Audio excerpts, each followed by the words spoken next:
Buenos días, bienvenidos a Entrevista Venevisión. Soy Ibrahim López Piñero y en este espacio vamos a analizar temas de interés nacional e internacional. Hoy en estudio nos acompaña Helio Córdoba, economista, profesor de la Universidad Central de Venezuela y asesor de la Comisión de Economía y Finanzas de la Asamblea Nacional. Bienvenido. Muy buenos días, Ibrahim. Muchas gracias por la invitación.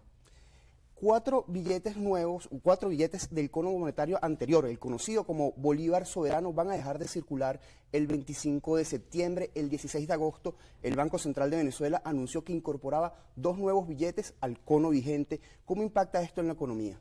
Sí, correcto. Esa medida responde pues a un rezago que tenía nuestro cono monetario y que tiene por objeto fundamental promover e incentivar el uso del bolívar, sobre todo en el territorio nacional, es decir, al interior del país, donde el menudeo es muy necesario para realizar las transacciones económicas entre los diferentes agentes económicos.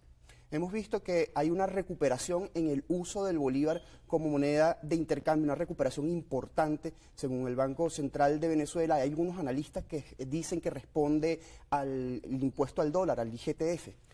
Sí, en efecto, forma parte de uno de los objetivos que se ha planteado la política económica en un contexto donde venimos de una dolarización formal, es decir, donde el uso de la moneda extranjera está muy por encima de la moneda nacional, producto pues de ese proceso hiperinflacionario e inflacionario que hemos vivido. La política económica se planteó retomar, reimpulsar el uso del bolívar y en ese sentido el impuesto a las grandes transacciones financieras ha cumplido un rol de medular importancia en promover el uso del bolívar como moneda local. ¿Cuál es el porcentaje que se está usando ahorita, la proporción entre bolívares y dólares? Se estima entre un 70 y 80% uso del bolívar para todas las transacciones a nivel nacional, según los datos del Banco Central de Venezuela. Hemos observado recientemente que la brecha en el tipo de cambio entre el oficial y el paralelo se ha ampliado un poco, principalmente en el último mes y medio. ¿A qué obedece esto? Bueno, recordemos que el tipo de cambio paralelo ha sido una de las vías a través de las cuales se ha, digamos, intentado promover un desequilibrio macroeconómico. Algunos economistas se refieren a ese proceso como digamos, una categoría conceptual que la han denominado como guerra económica, que no tiene por objeto, digamos, el movimiento del tipo de cambio paralelo para generar una presión en la formación de precios en el mercado interno que afecta pues el poder adquisitivo, el salario de los trabajadores y de los venezolanos.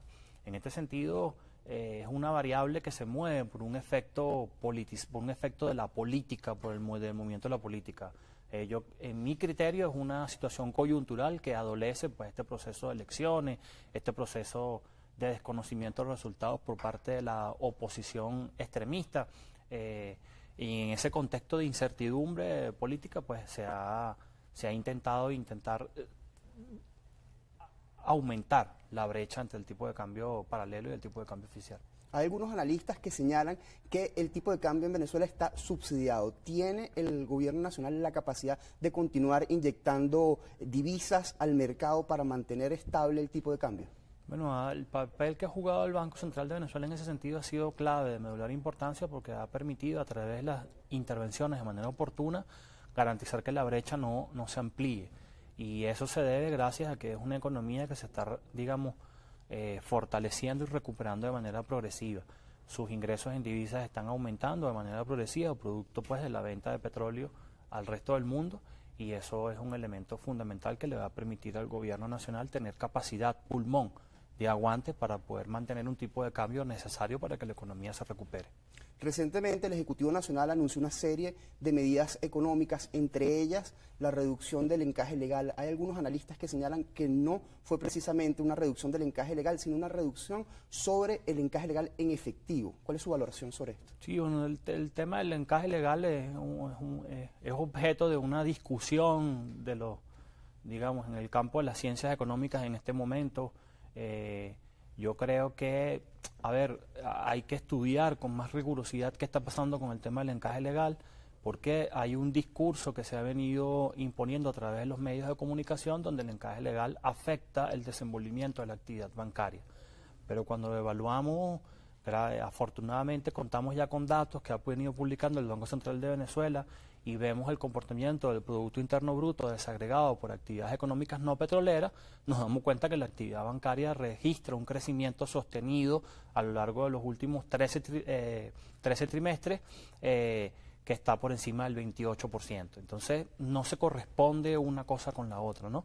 ¿Qué creo yo que hay que ver allí? Porque el encaje efectivo está alrededor del 35-40% y no del 76%. Entonces, creo que eso hay que verlo en su justa dimensión. En todo caso, es positivo que el Ejecutivo Nacional esté tomando medidas con el objeto de flexibilizar el encaje y promover o incentivar el uso del crédito como un vehículo para fortalecer el crecimiento económico que se ha venido registrando. Entonces entiendo que usted cree que sí puede tener una incidencia positiva sobre la ampliación de los créditos en el mercado. Sí, en efecto, tiene una incidencia positiva para otorgar créditos hacia los sectores productivos en un contexto donde la actividad económica viene creciendo.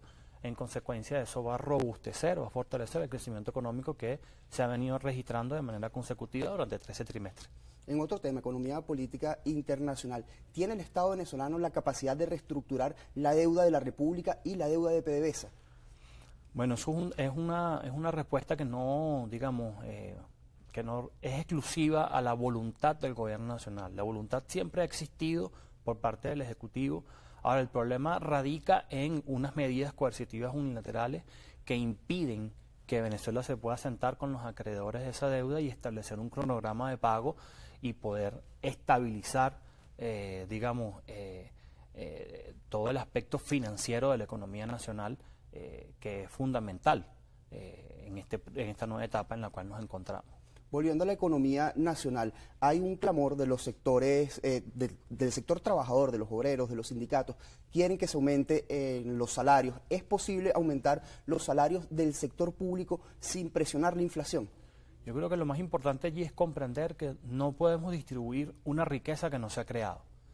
Y la riqueza es un concepto que nace con la economía política, con el surgimiento de Adam Smith, donde se plantea que el trabajo es la fuente de la riqueza. Es decir, el trabajo productivo, la capacidad que tenga una sociedad de transformar la naturaleza en bienes y servicios, en esa medida pues se estará creando riqueza. En un contexto donde la economía nacional viene recuperando progresivamente sus capacidades, el aumento del salario va a estar sujeto a la recuperación de esa actividad. Te voy a poner un ejemplo para contextualizar y nos puedan entender. Es como una persona que de la noche a la mañana adquiere una enfermedad y pesaba 90 kilos y pasó a pesar 10 kilos. Hoy en día, producto pues de las estrategias que se han venido implementando, esa persona ha recuperado peso y ya está pesando 30 kilos, pero todavía tiene un déficit de peso, es decir, el tamaño de la economía con respecto a la economía del año 2012 es muy diferente. Hoy en día la economía se redujo a un tercio, es decir, un 75% de su masa fue destruida. En consecuencia, la recuperación del salario estará sujeta en la medida en que la economía vaya progresivamente recuperando su tamaño y sus capacidades que han sido destruidas. En agosto, el Banco Central de Venezuela publicó unas cifras. Dice que Venezuela creció 8.78% de su Producto Interno Bruto. Hay quienes vinculan este crecimiento exclusivamente a las licencias que se le otorgaron a Chevron, porque esos 15 meses de crecimiento continuo que presenta la República coinciden con el otorgamiento de la primera licencia en abril de 2023. ¿Cuál es su opinión al respecto? Sí, en efecto. Bueno, creo que es una visión reduccionista que desconoce pues la transformación que se ha venido dando en el seno de la economía nacional, en el seno de la sociedad venezolana. Un ejemplo que nos viene como anillo al dedo sería el cambio de mentalidad que se ha dado en el venezolano en un muy corto tiempo. Tú te reúnes con un empresario de hace 2, 3 años y te planteaba no me han liquidado dólares Cadivi y el Estado no me ha dado los dólares o las divisas para importar y poder producir en el territorio. Hoy en día te reúnes con ese mismo empresario y te das cuenta que él te plantea necesito que el Estado me ayude a agilizar y a reducir los trámites burocráticos para poder exportar y poder generar divisas. Es decir, hay un cambio de mentalidad en el sector productivo nacional y eso responde pues a esa capacidad que ha tenido la sociedad venezolana de reinventarse en el marco de las medidas coercitivas unilaterales.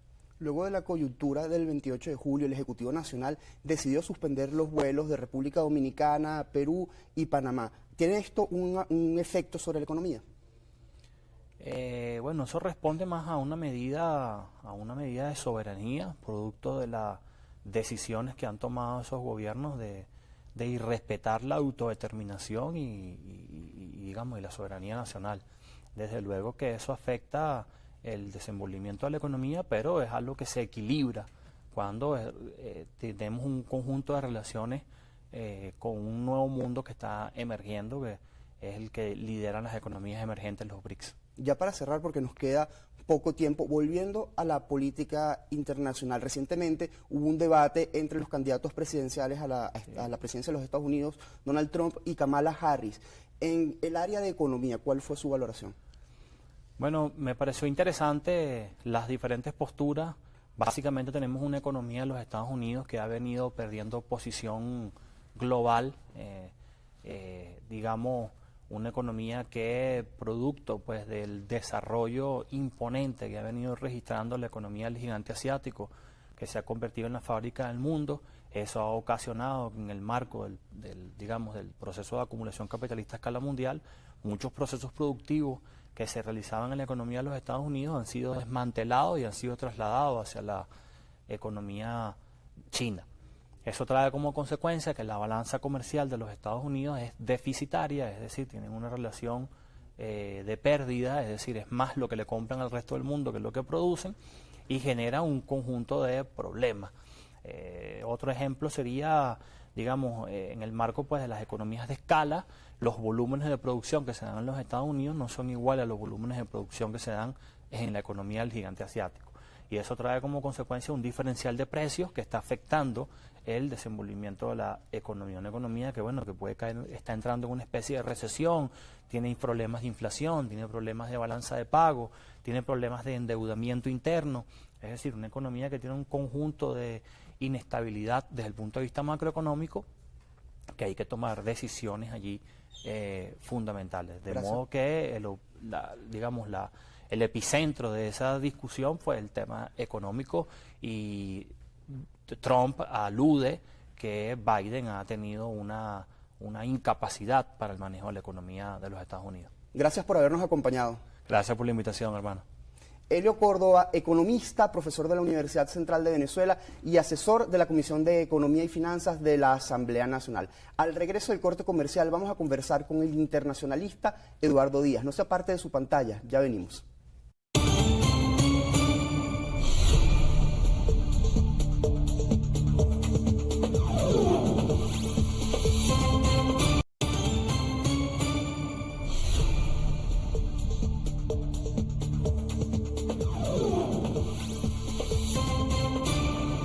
Como anunciamos antes del corte comercial, en esta segunda parte de Entrevista Venevisión nos acompaña en estudio Eduardo Díaz, internacionalista. Bienvenido. Hola, buenos días, Iván. Qué placer hablar contigo. ¿Cómo te va?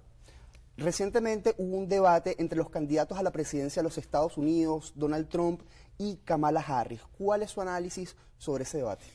Bueno, a ver, este es el debate presidencial, obvio con la inclusión, dado que el presidente Biden no continúa en la carrera, pues entra la vicepresidenta Kamala Harris, que la gente ha querido dar a entender que ha habido un cambio y los polls me habla, o lo que serían los estudios de marketing me dicen que van cabeza a cabeza.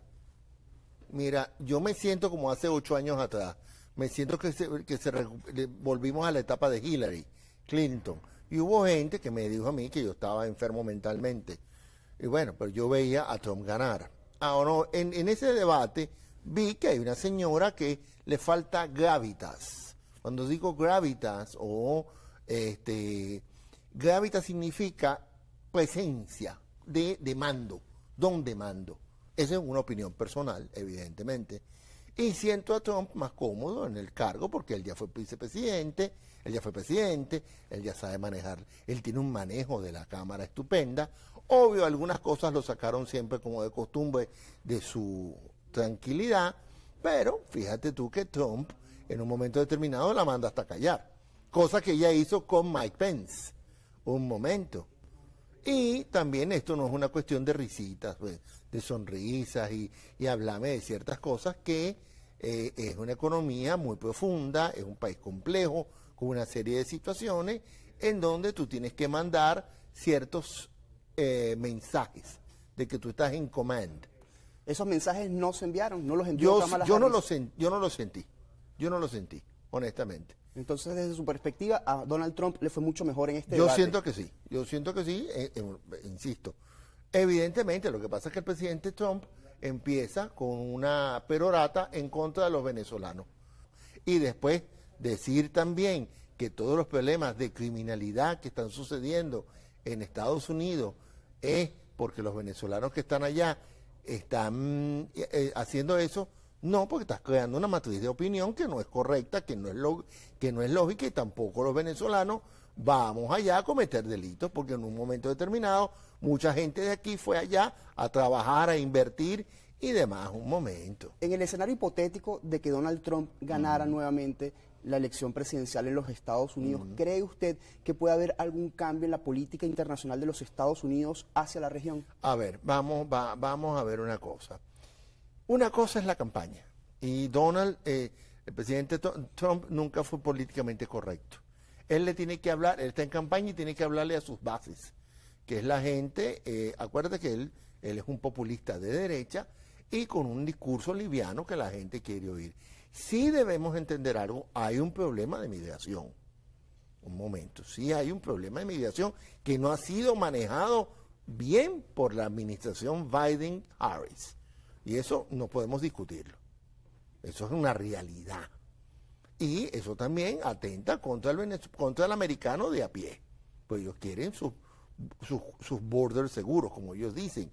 También estás viendo esa misma política en Latinoamérica, porque Chile te habla de lo mismo, Perú te habla de lo mismo, Colombia técnicamente también te habla de lo mismo. Y si vas a Europa, también están hablándote de que quieren la migración controlada y que saber quién viene aquí, a qué viene usted aquí y qué me va a dar usted a mí. Eso hay que entenderlo. Ahora bien, ¿debo entender que él va a cambiar su posición? Sí, claro, porque Joel, en el sentido de que evaluará mejor la política para con Venezuela, quitara las sanciones o levantara estas sanciones, lo cual empuja una migración o empuja una diáspora que realmente está sucediendo. Si tú me creas mis condiciones me vuelves a como yo estaba, con mis vuelos normales, me quitas esas sanciones que no tienen ningún tipo de sentido, porque no han ayudado en nada. Eso ha perjudicado al camarógrafo, a ti, a mí, a la doctora, a todos han perjudicado. Eso no me ha traído ningún beneficio. Y tengo 900 sanciones en un momento. Entonces, ya va, si tú cambias eso y evalúas realmente la situación, yo estoy seguro que Trump va a evaluar eso, porque a él le gusta sacar los números. Y los números cuestan, y él es un tipo de números. ¿Cuáles son las políticas que deberían aplicar los países para controlar la migración? Porque es un fenómeno que no es únicamente regional, es mundial, como usted mismo lo decía hace minutos. Bueno, la política es la siguiente. Primero, los países tienes que mejorar tu economía.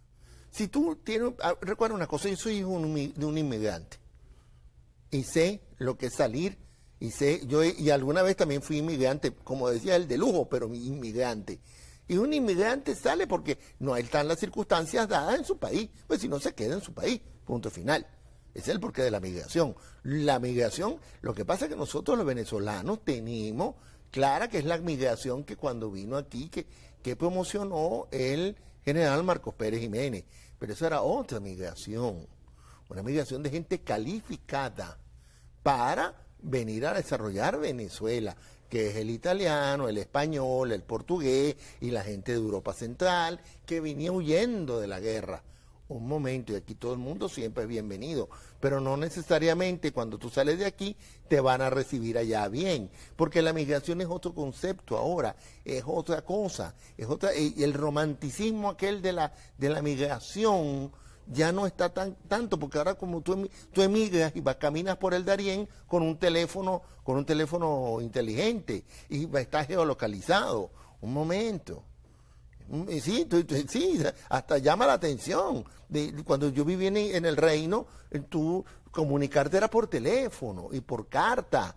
No, ahora no, tú tienes en tiempo real, yo estoy hablando con alguien por un teléfono. Usted ha hablado de sanciones, pero el gobierno de los Estados Unidos se ha mostrado cauteloso en pronunciarse Afortunadamente, sobre la gracias a coyuntura Dios. política nacional. Gracias a Dios, afortunadamente, eso hay que destacarlo, pues no, porque también hay una cosa, hay ciertos acuerdos que se hicieron, hay ciertas cosas que se dieron, tampoco es que, un momento, la autodeterminación de los pueblos y la injerencia en los estados no es tampoco nada agradable.